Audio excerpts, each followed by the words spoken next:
کیا کمی ہے ہماری زندگی میں؟ شاید توکل کی کمی ہے، قرآن پڑھنے کی کمی ہے، عبادات کی کمی ہے، حلال اور حرام کی پرواہ کرنے کی کمی ہے، نظروں کی حفاظت کرنے کی کمی ہے. ہماری زندگی میں کچھ کمی ہے جس کی وجہ سے ہم اللہ تعالیٰ کے اس اللہ تعالیٰ کے ناموں کی وجہ سے ہم we are not living to our فلسٹ.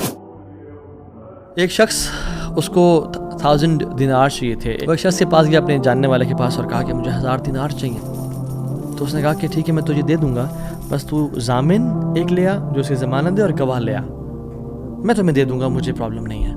وہ شخص مسکین تھا، کوئی اس کے جاننے والا نہیں تھا، لیکن اللہ والا تھا. وہ اس نے کہا دیکھ میری بات سن، میرا ضامن بھی اللہ ہے اور میرا گواہ بھی اللہ ہے.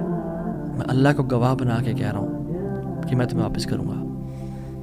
اس کو اس بندے کی تقوی پہ یقین آیا اور اس نے کہا کہ چلو میں دے دیتا ہوں، یہ اللہ کو گواہ بنا رہا ہے، اتنا بڑا جھوٹا تو نہیں ہوگا. اس نے دے دیا. اس نے کہا میں تجھے اللہ کے اس نام پہ تجھ پہ میں ٹرسٹ کرتا ہوں. یہ شخص پیسے لے کے اس نے کاروبار کرنا تھا، یہ چلا گیا. یہ جب کشتی پہ بیٹھا سوار ہوا، دوسری طرف اترا، اپنا کام شام کیا، واپس آیا. جو دن اور جو مقرر وقت آیا ہوا تھا، جب وہ کشتی پہ آیا واپس، ایک سمندر کے پار یہ شخص تھا، تو جو لاسٹ کشتی تھی وہ نکل گئی. یہ سر پکڑ کے بیٹھ گیا کہ میں نے تو آج وعدہ کیا تھا اور اللہ کو ضمانت دار بنایا تھا اور گواہ بنایا تھا. اب اگر میں آج اس تک مال نہیں پہنچاتا تو وہ کیا سوچے گا میرے بارے میں، اور اس کا تو ٹرسٹ اٹھ جائے گا، یعنی کہ میں نے اللہ کے نام پہ جھوٹ بولا اسے. تو آخری کشتی چلی گئی تھی. اس کے بعد تو کشتی نے اس دن جانا نہیں تھا. تو اس نے کیا کیا کہ یا اللہ میں نے تجھے ضمانت دار بنایا ہے اور تجھے میں نے گواہ بنایا ہے، تو تیرا کام ہے اس مال کو پہنچانا.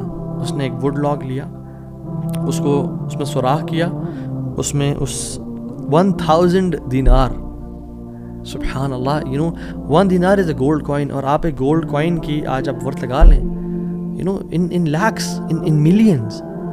اس نے کیا کیا، اس کو اس وڈ لاگ میں ڈالا، پرچی لکھی اور اس میں ڈال کے بسم اللہ پڑھ کے آگے بہا دیا.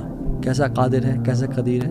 اس نے اس ہواؤں کو رخ پھیر دیا اور وہ بندہ وہاں انتظار کر رہا تھا. اور اس کے بندے کے پاس وہ وڈ لاگ پہنچا اور اس نے اس کو دیکھا، اس میں پرچی تھی اور پرچی نکالی اور اس کو کھول کے دیکھا کہ اس کے 1000 دینار تھے.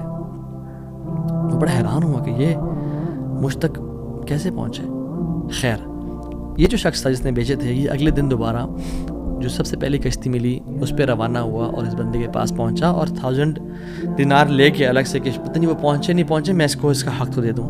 اس نے کہا کہ یہ تمہاری امانت، معذرت تھوڑی تاخیر ہو گئی مجھ سے. کہتے تو کل تم نے مجھے پیسے نہیں بھیجے؟ کہتے میں نے بھیجے.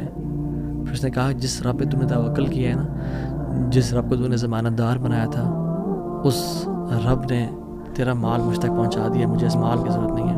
اللہ تعالیٰ کے نام جو مسلمان جانتا ہو کہ میرا رب میں یہ کوالٹیز ہیں، اور یہ تو صرف 3 ہیں اور ہزاروں ہیں اس کے علاوہ، وہ کیسے بات پریشان ہو سکتا ہے؟ وہ کیسے انزائٹیز اور پریشانی سے گزر سکتا ہے؟ اس کو پتہ کہ میرا رب ہر چیز پر قادر ہے. قل هو القادر على ان يبعث عليكم عذابا من فوقكم، وہ قادر ہے کہ اس بات پہ کہ تم پہ عذاب لے آئے. ان المتقین فی جنات ونہر فی مقعد صدق عند ملیک مقتدر. عند ملیک مقتدر، وہ مقتدر بھی ہے، وہ ہر چیز پر قادر ہے. تبارک الذی بیدہ الملک وهو على كل شیء قدیر، وهو على كل شیء قدیر. وہ قادر بھی ہے، قدیر بھی ہے، مقتدر بھی ہے. تو پریشانی کس بات کی ہے جب ہمارا رب ہے اور وہ ہر چیز کو کنٹرول کر سکتا ہے، اور ہم اگر اللہ والے بن جائیں تو پھر آپ یقین جانیں کوئی مسئلہ نہیں رہے گا. ہر پریشانی کو وہ آسانی میں ایسے بدل سکتا ہے. اس نے صرف کن کہنا وہ بدل جائے گا.